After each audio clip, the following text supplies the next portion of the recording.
Et nous sommes de retour au plateau pour la dernière partie de cette émission. Nous abordons notre quatrième sujet. Togo, le Burkina apprécie le leadership du président togolais sur les questions de la sous-région. Le président togolais Faure Gnassingbé Gnassingbé a reçu ce vendredi 9 août une délégation officielle du Burkina Faso. La délégation a été conduite par le ministre burkinabé des Affaires étrangères et des Burkinabés de l'extérieur, Karamoko Jean-Marie Traoré. Il était porteur donc du message de fraternité et de solidarité du président du Faso, le capitaine Ibrahim Traoré, à l'endroit du président togolais.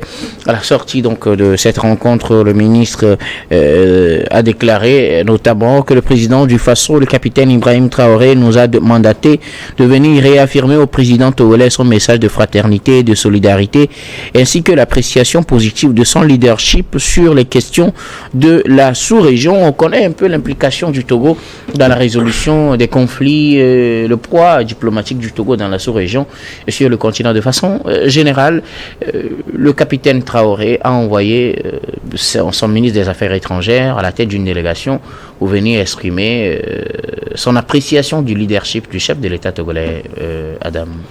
Oui, c'est une évolution notoire qui aujourd'hui vient décrire entièrement les liens séculaires existants entre le Togo et les pays de l'AES pris dans leur globalité, mais justement le Burkina Faso qui, depuis des lustres, entretenait des relations assez cordiales avec le Togo.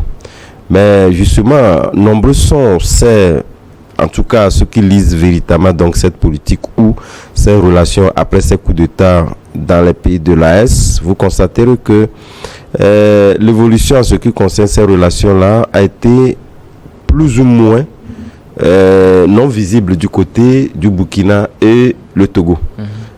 En comparaison avec le Niger et le Mali, où très tôt, dès les premières heures, vous avez vu, en tout cas, la sollicitation de ces pays-là vis-à-vis du Togo et justement de son président de la République, Faure Gnassingbé, qui s'est un peu diamétralement opposé de l'avis de certains chefs d'État qui voulaient, en tout cas, envoyer, si nous prenons le cas du Niger, envoyer par exemple des troupes pour l'instauration de l'ordre, en tout cas constitutionnel, entre griffes, qui s'est opposé. Et nous avons vu également que le Togo s'est montré résolument engagé à prôner le dialogue pour l'instauration, avec sagesse, l'instauration de cet ordre constitutionnel. Mais au-delà de tout, c'est le chef de l'État lui-même. Si nous prenons ce que je venais de dire, nous avons vu Robert Doucet, qui a fait, je pense que si ma mémoire est bonne, au moins 2 visites. Visitant donc le président Ibrahim Traoré. Ça vous a dit quelque part que loin des regards, si même le chef de l'État lui-même en personne ne s'est pas tellement affiché avec le président Ibé, le ministre Robert Doucet était porteur pour la plupart du temps donc de ces messages-là, pour éviter que puisque Ibrahim Traoré pour la plupart du temps, lorsqu'il évoque la question de déstabilisation de son pays, il évoque donc des pays frontaliers au Burkina Faso, et ces pays frontaliers là, vous savez bien évidemment que le Togo fait partie. Donc on était pratiquement dans l'inconnu lorsqu'il évoque ces pays là. Est-ce que le Togo fait partie? Parce qu'il y a le Togo, le Bénin et à part la Côte d'Ivoire. Donc on se posait des questions, et justement ces questions là trouvaient le sens justement du fait que le président de la République, on l'a jamais vu, comme ce fut le cas dans les pays du Niger ou du Mali, où pratiquement nous avons avec une fréquence normale des émissaires qui vont, les questions économiques, les questions militaires, les questions etc. Nous l'avons vu, nous ne l'avons pas vu avec le Burkina Faso. Donc chacun se posait la question. Est-ce que c'est le Togo qui est indexé?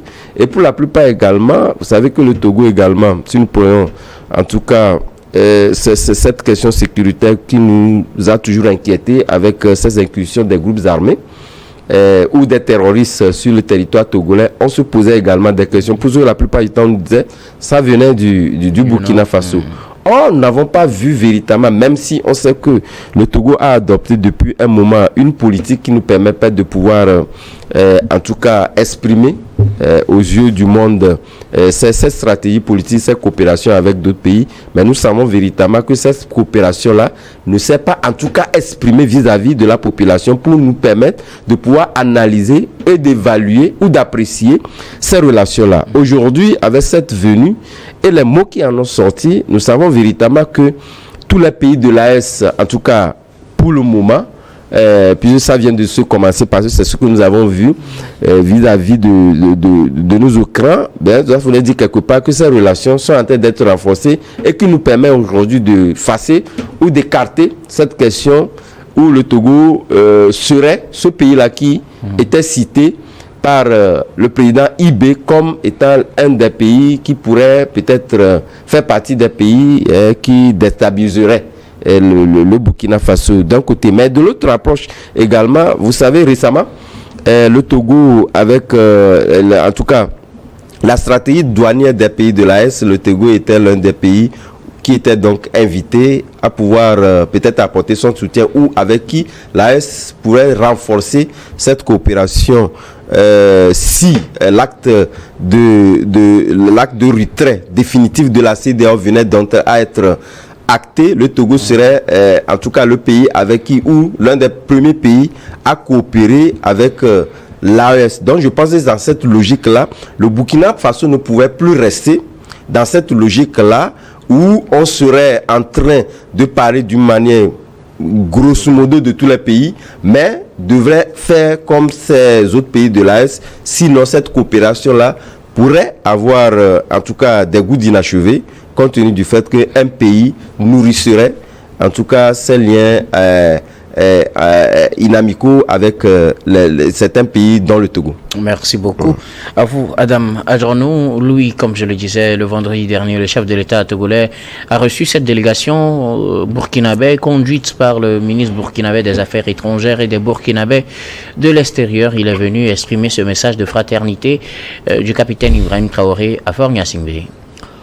Oui, je suis tenté de vous dire que c'est une démarche salutaire, c'est une démarche diplomatique qui vaut aujourd'hui plus que de l'or pour les autorités burkinabées, parce que cette sortie-là, elle en vaut la peine, parce que ça, aujourd'hui, ça répond d'une manière ou d'une autre aux critiques qui pensent que les autorités burkinabées sont aujourd'hui paranoïaques et voient le danger un peu partout. Je le dis parce que à chaque fois que il y a des bisbilles entre ces autorités-là et des ambassades étrangères, les gens pensent que elles sont dans la dynamique de renvoyer tout et de voir le mal un peu partout. Aujourd'hui, elles ont décidé justement de monter au créneau et de nous situer la responsabilité.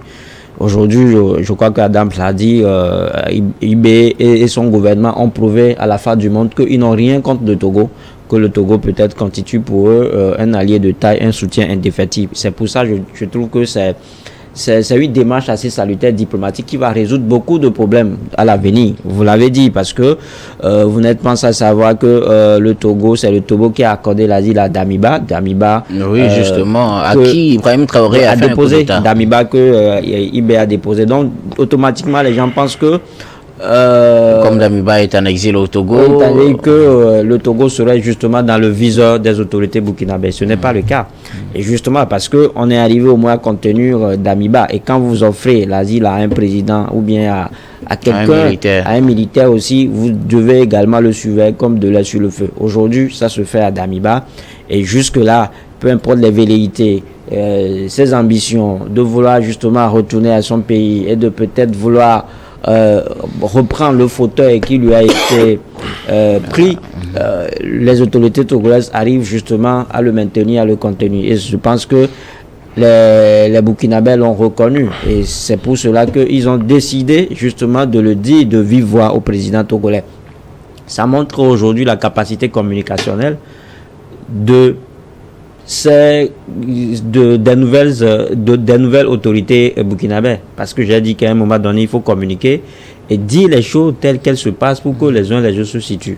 Aujourd'hui on en est là, je pense que ce flou kafkaïen il est levé, l'équivoque est élevé et aujourd'hui tout le monde sait que les autorités burkinabées n'ont rien à voir avec les autorités togolaises en mal. Et quand vous voyez, il ne peut en être autrement parce que on a vu les chassés-croisés en fait des autorités togolaises, en l'occurrence le diplomate togolais Robert Doucet, avec les États réunis au sein du Sahel, l'alliance des États du Sahel. On a vu combien de fois Doucet a démontré le soutien du Togo au Mali. Il avait même eu accordé une longue interview à nos confrères de Jeune Afrique, dans laquelle il disait tout simplement que le Togo et le Mali sont des entretiennent de très bonnes relations diplomatiques depuis très longtemps et qu'il n'y a pas de raison que du jour au lendemain, cette relation-là se détériorise. Donc aujourd'hui, on est dans cette dynamique-là. Ça veut dire que celui qui soutient le Mali soutient automatiquement le Niger et le Burkina Faso. Maintenant, parlant du troisième pays de l'AOS, on a vu que tout récemment, le Togo a offert, ou bien le Togo a prêté d'une manière ou d'une autre son port au Nigeria pour justement ces marchandises.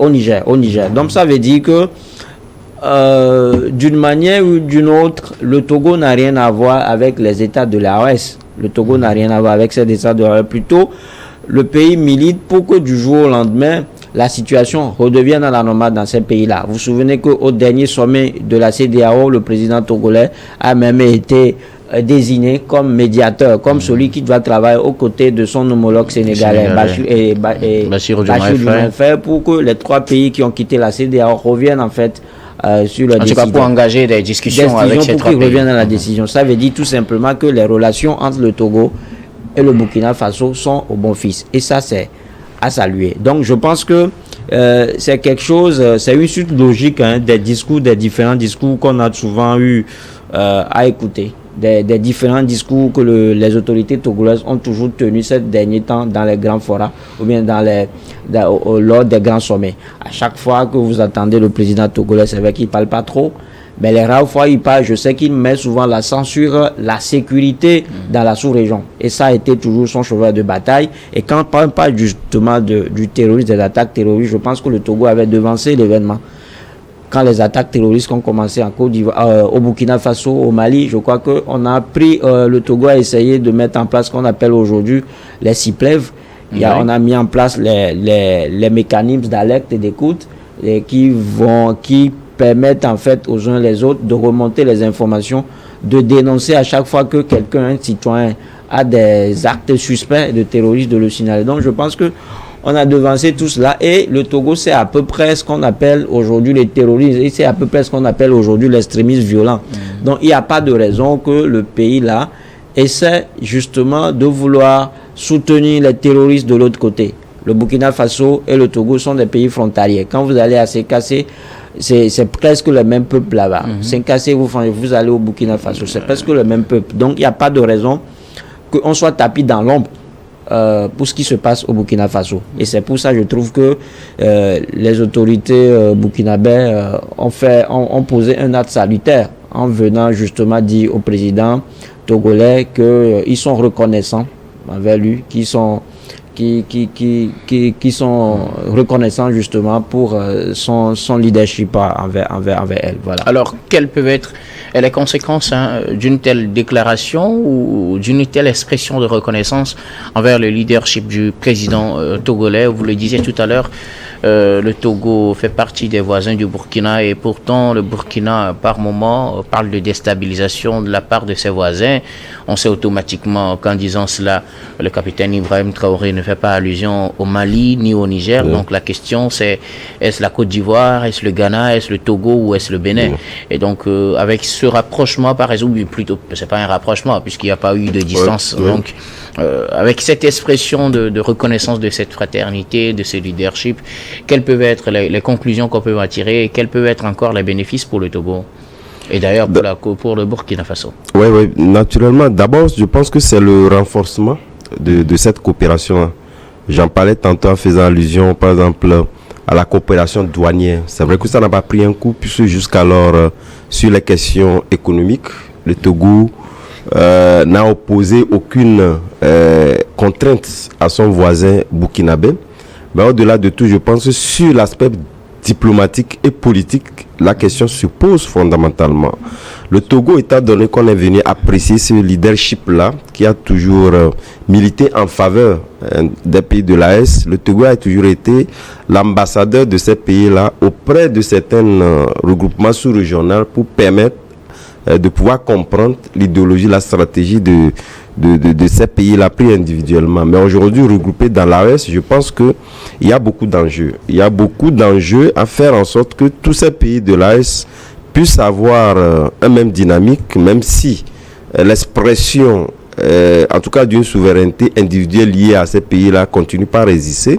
Il faudrait que pour cette dynamique-là, faire en sorte que l'AES puisse avoir cette expression. Puisque vous savez, lorsque nous prenons d'abord la CEDEAO, qui le disait qu'il y aura des difficultés liées au fait qu'on peut imposer les visas, etc. Donc, vous convenez avec moi que lorsque vous êtes dans un regroupement, vous êtes obligé d'avoir une dynamique unitaire qui vous permet de transcender certaines difficultés, certains obstacles qui peuvent se présenter à vous.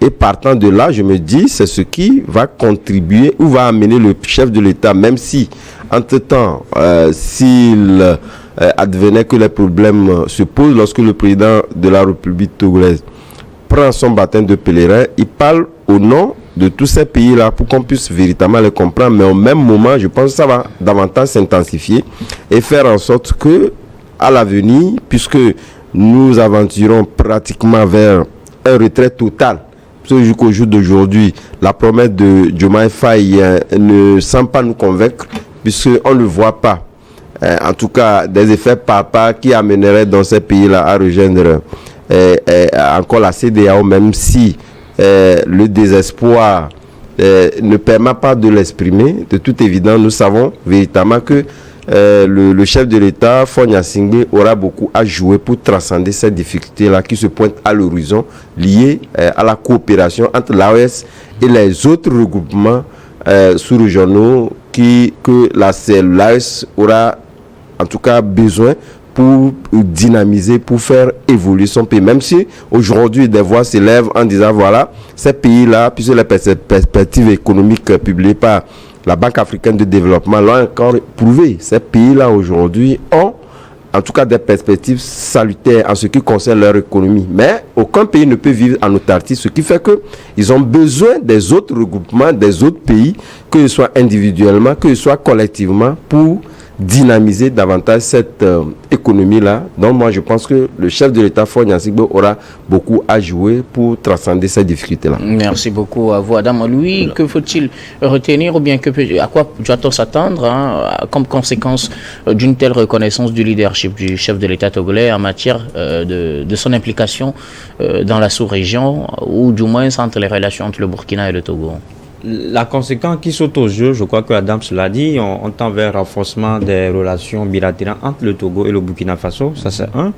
Mais de deux, ça montre aujourd'hui que le Togo est plus proche de l'AES que de la CEDEAO. J'ai toujours dit ici que... Plus proche de l'AES que de la CEDEAO, le Togo est membre de la CEDEAO, n'est pas membre de l'AES. Justement, mais il faut savoir lier entre les lignes. Je l'ai toujours dit ici que beaucoup de pays manifestent aujourd'hui l'envie de rejoindre les pays de l'AES parce qu'ils éprouvent justement leurs idées aujourd'hui. En se tablant ou bien en pointant du doigt l'échec cuisant de la CEDEAO 50 ans après sa création. Maintenant, la question fondamentale à laquelle je pourrais peut-être nous amener à répondre, ou bien c'est que pourquoi est-ce que le Togo, un pays comme le Togo, qui met tout le temps les garde-fous, qui met tous les moyens pour éviter justement les coups d'État militaires, pourquoi le Togo, qui est contre les coups d'État, mais arrive justement à soutenir des États, des militaires qui sont venus au pouvoir par le coup d'État. Je crois que c'est la question fondamentale en réalité qu'on va justement tenter, à laquelle on va tenter de répondre aujourd'hui. Je n'ai pas la réponse à cette question. C'est-à-dire que quand vous voyez aujourd'hui que Ibé, il est venu au pouvoir par coup d'État, Assimi Goïta, il est venu au pouvoir par coup d'État, Tiani, il est venu au pouvoir par un coup d'État et que le Togo se met à soutenir ces États-là, c'est ce que moi je ne comprends pas. Alors que chez nous, on a toujours prôné un processus démocratique que on ne devient président que par les urnes. Oui. Pas les urnes, que c'est le peuple qui élit. Mais je ne comprends pas faire ce rapprochement. Comment est-ce qu'on peut l'expliquer? Et ça, je pense que c'est ce qui t'arrange en fait l'esprit à tout bout de champ. Mais qu'à cela ne tienne... Oui, terminez d'abord. Mais qu'à cela ne tienne, je trouve que aujourd'hui, on a besoin que les choses se fassent autrement. Et donc, c'est pour ça, à un moment donné, j'ai toujours dit que les uns les autres nous situent par rapport à leur position. Est-ce qu'ils sont toujours avec la CEDEAO ou bien est-ce qu'ils sont avec les États de l'EAOS? Voilà. Alors, je pense que le Togo n'a pas encore fait des déclarations de départ de la CEDEAO. Je ne pense pas que le Togo soit dans cette dynamique. Le pays reste le 12e pays membre. Oui, donc le problème du soutien, je pense que c'est un peu mitigé. Je ne sais pas ce que lui met dans soutien. Ben, vous savez, lorsque ce qu'il appelle soutien trouve son sens dans le discours prononcé par les affaires étrangères à la tribune des Nations Unies, lorsqu'il dit le Togo ne s'est jamais, en tout cas, attaqué à un de ses voisins. Le Togo prône la paix, en réalité. C'est pas parce que il y a la norme et que cette norme-là a été mise à mal qu'il faudrait fondamentalement prôner la guerre contre ces pays. Donc le Togo était dans une dynamique de trouver des voies et moyens pour concilier en fait ces deux positions-là. Et je me rappelle qu'il y avait eu un soutien tacite au coup d'État. Ce n'est pas un soutien, mais plutôt une manière d'éviter. Ça n'a jamais été un soutien au coup d'État. Jamais. Ça n'a jamais été. Je vous dis de lire bien les discours qui ont été prononcés. Ça n'a jamais été un soutien au coup d'État, mais c'est de trouver le juste milieu pour concilier. En fait, même il y avait eu un colloque qui a été organisé à Lomé sur la question pour trouver le juste milieu, concilier ces deux positions-là. Est-ce qu'il faudrait véritablement rester dans le Vatanguen? Non, ça n'avantage pas parce que le Togo veut véritablement que son économie soit un fleuron de la CEDEAO et donc ces pays-là étaient en difficulté, va impacter tous les pays de la CEDEAO. Voilà pourquoi je dis qu'il faut véritablement revoir ta manière de soutien. C'est pas le soutien dont tu parles, mais ce soutien-là, c'est de trouver le juste milieu pour concilier les deux positions. Merci beaucoup. Donc, à vous, nous arrivons pratiquement à la fin de ce numéro de Regard Croisé. Mais avant de nous séparer, comme d'habitude, nous allons faire notre dernier tour de table. Ce sera pour vos mots de fin sur un sujet de votre choix. Je commence par vous, Louis Kamako. Honnêtement, je n'en ai pas. Mais je crois que la dernière fois, j'évoquais les soubresauts ou bien la situation confuse en fait qui se passe entre Daré Nibombé et la fédération togolaise et également le ministère en charge des sports. Je pense que c'est de la Chikaya qui opposait justement ces trois entités là, mais finalement je pense qu'on t'a vers un dénouement malheureux parce que on a eu à dire que le Nibombé Daré qui a été nommé a finalement décidé d'aller en Belgique, son pays d'accueil, et ça veut dire tout simplement que son contrat est foiré. Ça veut dire que on est très loin de la réalité. La chance, elle est très minime pour que du jour au lendemain, Nibombé Daré redevienne en fait l'entraîneur des éperviers. Et pourtant, c'est ce qu'on a toujours souhaité pour les éperviers ces derniers temps. On a toujours voulu un entraîneur local. Et quand vous voyez aujourd'hui le profil Daré Nibombé, je pense que c'est un profil qui s'y colle parfaitement, mais malheureusement, ça n'a pas été le cas. Les uns les autres nous ont encore montré que leurs intérêts personnels passent avant tout. Et moi, je sens faire de la peine que ça se passe dans un pays où on a un président de la République qui, normalement, devait réagir. Merci beaucoup à vous, Louis Kamako. Vous êtes journaliste et analyste politique. Merci d'être passé sur ce plateau. Merci également à vous d'avoir conduit le bateau à bon port. Merci beaucoup, Louis. Adam Adronou, vos mots de fin. Oui, mais mes mots de fin, je les adresse au comité d'organisation de la fête Aïzan 2024 qui a marqué son empreinte inoubliable, et nous avons constaté que véritablement lorsque vous prenez les natifs de Zion, un sang s'est levé pour la tradition. Nous avons également vu comment les autorités, les cadres de cette préfecture-là honorent nos chefs traditionnels. Ça a été exceptionnel. Et je pense que depuis le lancement de cette fête-là jusqu'à l'apothéose, il n'y a eu rien que, en tout cas, du nouveau. Ils ont véritablement montré qu'on peut véritablement impacter autrement les fêtes traditionnelles et je les félicite au passage. Merci beaucoup à vous. Adam Adrono, vous êtes journaliste, directeur de publication du journal Vision d'Afrique. Merci beaucoup d'être passé sur ce plateau. C'est moi. Nous disons également merci à toutes les équipes techniques et rédactionnelles qui nous ont aidés à préparer et à présenter cette émission. Un grand merci à Messi Komlagan à la réalisation et à tous ceux qui sont à ses côtés au niveau de la diffusion. Merci également à Stéphane Kouonou à la caméra. Grand merci surtout à vous, très chers téléspectateurs, de nous avoir suivis. C'est la fin de ce numéro de Regard Croisé. Je vous retrouve demain avec le même plaisir pour un autre numéro. Bye.